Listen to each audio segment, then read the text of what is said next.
नौ दुर्गे माता के चरणों प्रणाम, भोलेनाथ के चरणों प्रणाम, कार्तिक गणेश के चरणों प्रणाम। नवरात्रा चल रहा है इसलिए माता का कथा करना बहुत जरूरी है कि इस दिन 9 दिन माता का कृपा पाइए और माता का गुणगान करिए। 9 दिन माता का गुणगान करने से माता बहुत प्रसन्न होती है, माता का कृपा भी मिलता है।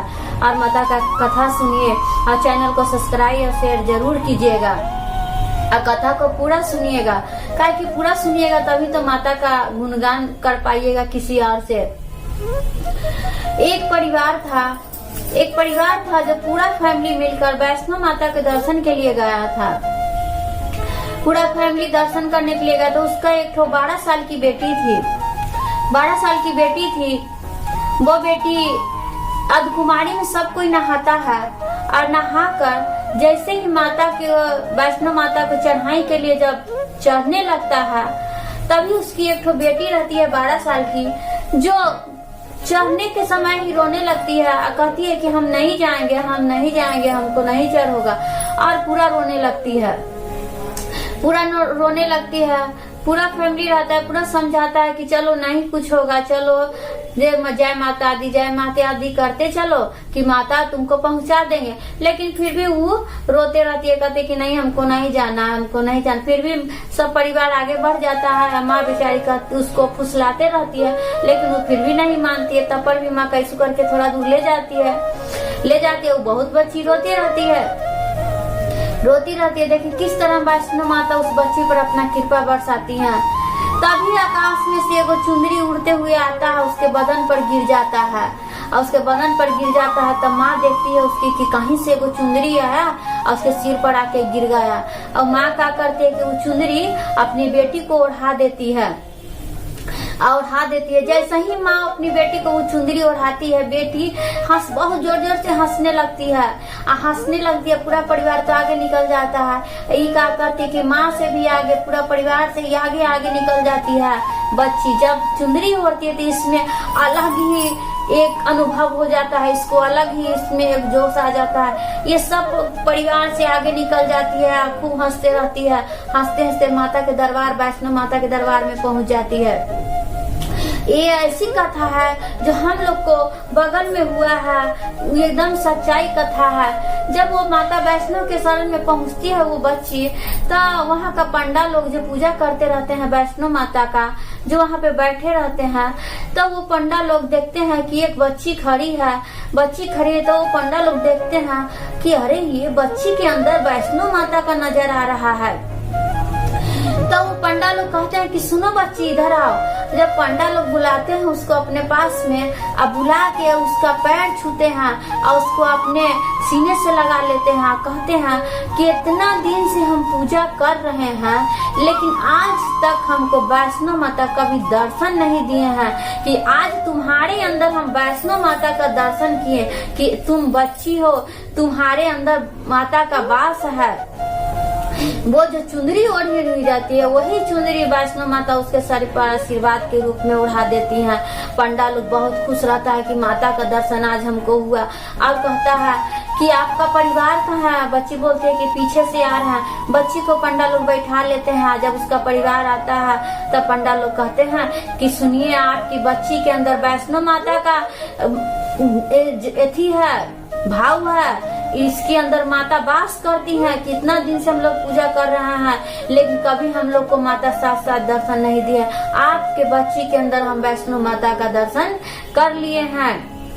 इस तरह से अब जो वैष्णो माता के गला में एक सोने का सिकड़ी पड़ा हुआ रहता है लॉकेट के साथ, वो क्या करता है पंडा कि वैष्णो माता में से निकालता है और निकाल के वो बच्ची को पहना देता है वो सिकड़ी। और उसके माता पिता को कहते हैं कि सुनिए बहन, कभी भी कितना भी दुख पड़ जाए लेकिन ये सिकड़िया, ये लॉकेट इस बच्ची के गले से कभी मत उतारिएगा और नहीं कभी बेचिएगा। ये माता का कृपा है कि इसके अंदर माता का दर्शन हुआ है। आप कहते हैं बाबा, और यहाँ से जाइएगा तो अपने घर में जरूर 9 कन्या जमाइएगा और भंडारा जरूर करवाइएगा, कि वैष्णो माता का दर्शन करने के बाद अपने घर में भंडारा कराने से आपका घर शुद्ध होगा। इस तरह से सब परिवार दर्शन कर लेता है, पूजा करके वैष्णो माता का वहाँ से लौटता है। और बच्ची भी आती है बच्ची, यहाँ आती है सब फैमिली। तो क्या होता है कि सब मिलकर और अपने घर में भंडारा रखती है। तो सब अगल बगल जितना परिवार रहता है सबको बोलती है कि मेरे यहाँ भंडारा है, आप लोग जरूर आइएगा, आप माता का प्रसाद जरूर खाइएगा। बेचारी भंडारा करती है, 9 कन्या जमाती है और जमा कर पूरे परिवार को, पूरे अगल बगल को भंडारा का प्रसाद खाने के लिए और खिलाती है। उसी के बगल में एक ठो बगलगीर है जिसका बच्चा जब से जन्म लेता है, जब से विकलांगी था, वो कभी चल नहीं पाता था बेचारा। चलने के लिए वो बेचारा बहुत सोचता था लेकिन चल नहीं पाता था, हमेशा दुखी रहता था। उसकी माँ बेचारी सोचती रहती थी कि कैसे मेरा बेटा का जीवन पार लगेगा, कौन इसको करेगा, हम तो जिंदा है तो इसको देने सब कर रहा है, अगर हम नहीं रहेंगे तो कौन इसको करेगा। बेचारा हमेशा पड़ा ही रहता था। 15-16 साल के लड़का था तो उसके यहाँ भंडारा था, तो उसके यहाँ भी बोली थी कि आइएगा दीदी प्रसाद खा जाइएगा। तो वो बेचारी प्रसाद खा के आई, माँ बेटी और उसका पति। और वो जो बच्चा था जो चल नहीं पाता था, वो अपनी माँ से बोलता है कि ये माँ कि हमको मन कर रहा है कि भंडारा का प्रसादी हम खाएंगे माँ, कि तनी सा मांग के ला दो। तो माँ बोलती है कि हम लोग खा कर आए हैं बेटा, अगर मांगने जाएंगे तो बोलेगी कि देखो ना खा भी ली है और फिर मांगने के लिए चल आई है।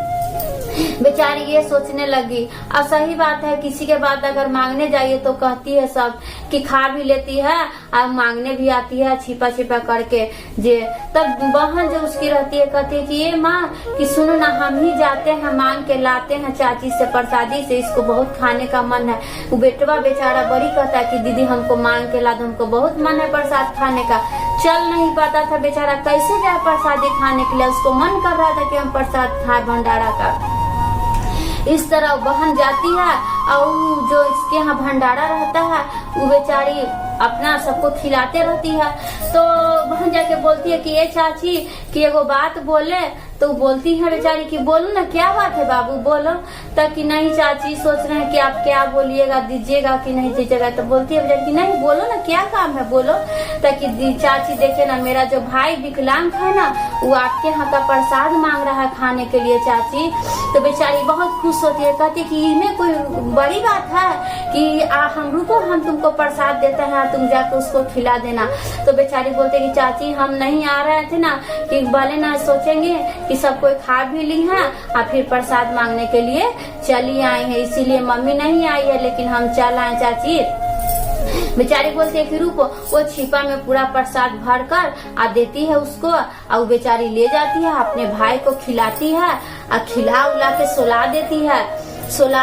और सुबह में जब भाई उठता है तो बेचारा देखता है कि मेरे शरीर में कोई कष्ट नहीं है, कुछ नहीं है। वो देख रहा है कि एकदम मेरा पैर हाथ सब नीमन लग रहा है।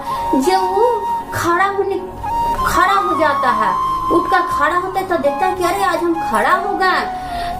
फिर चलने लगता है, अपनी माँ को जाके कहता है कि माँ देखो ना मेरा पैर ठीक हो गया, हम चलने लगे माँ जी, मेरा पैर ठीक हो गया, मेरा पूरा शरीर ठीक हो गया, अब हम चल सकते हैं माँ।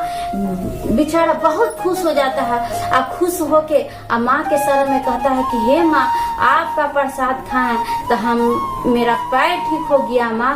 उसकी बेटी बहुत खुश होती है और जाके जिसके यहाँ का प्रसाद खाती है उसको जाके बोलते कि दीदी आपके यहाँ का प्रसाद खा के मेरा बेटा जो विकलांग था आज एकदम ठीक हो गया है। आपकी बेटी जो वैष्णो माता से जो बोल रही थी कि ऐसे ऐसे हुआ, एकदम सच्चाई आपके बेटी के अंदर सही में वैष्णो माता का वास है, कृपा है। देखिए आपके यहाँ का प्रसाद खा के मेरा बेटा ठीक हो गया। वैष्णो माता किस तरह उसके बच्चे को ठीक किया और किस तरह उसकी बेटी के पर अपना हाथ रख के उसका भी कल्याण किए और साथ साथ में उस बच्चे का भी कल्याण किया जो बच्चा विकलांग था। इसीलिए माता का कहीं भी अगर भंडारा होता है तो उस प्रसाद को आप मांग कर लाकर खाइए, काहे कि माता से बढ़कर कोई नहीं है, पिता से भी ज्यादा ऊंचा स्थान है माता का। और माता का दिन है, इसलिए माता का गुणगान कीजिए और माता का जितना हो सके भजन कीर्तन कीजिए कि माता खुश हो या हम लोग को भी आशीर्वाद बनाए रखे या दे। इसी तरह नौ दुर्गे माता के चरण में प्रणाम करती हूँ।